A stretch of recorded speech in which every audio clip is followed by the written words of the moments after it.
Dès son enfance, la Loire est devenue une passion. Passion des couleurs, passion de la faune, de la flore.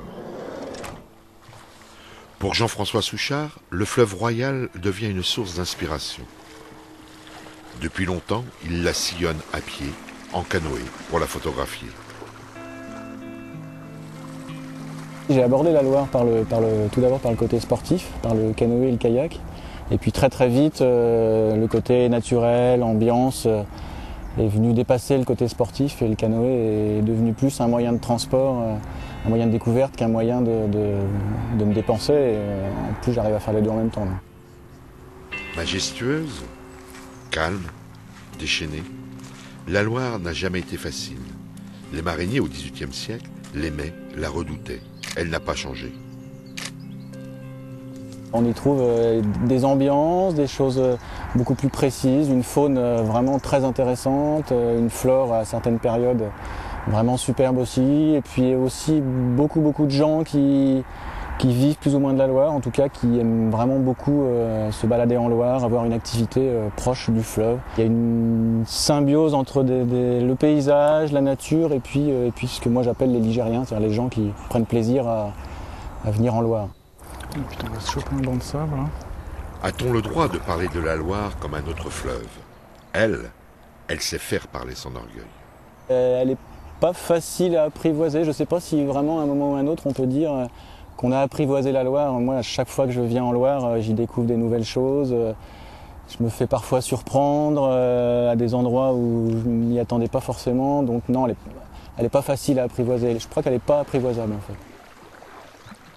Après des études de cartographe, Jean-François choisit la photographie pour s'exprimer. La capture de l'éphémère, le ressenti, font de lui une mémoire du fleuve. Elle est assez difficile à photographier dans la mesure où elle est très changeante. En fonction des saisons, on n'a pas du tout les mêmes lumières. Dès qu'on veut appréhender le fleuve par l'eau, par le canoë, il y a des périodes où il y a des niveaux d'eau qui sont quand même assez délicats. Quand il y a vraiment beaucoup d'eau, et il faut faire beaucoup plus attention. Donc elle est quand même pas facile à photographier. Puis après, il y a réussir à retranscrire un peu les ambiances. Quand on fait de la photo de paysage, c'est pas forcément évident. Donc oui, elle est difficile à photographier.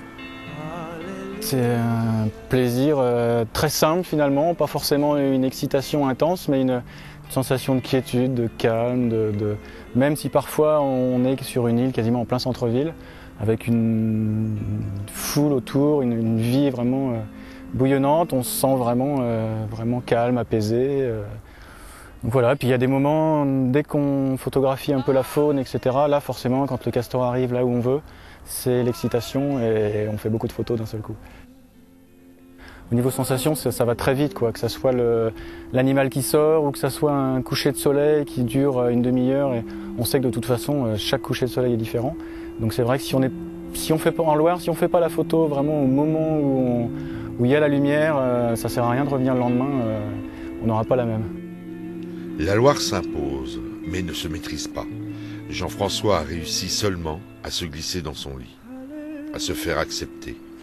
Son rêve est de partager sa vie et de continuer à la photographier.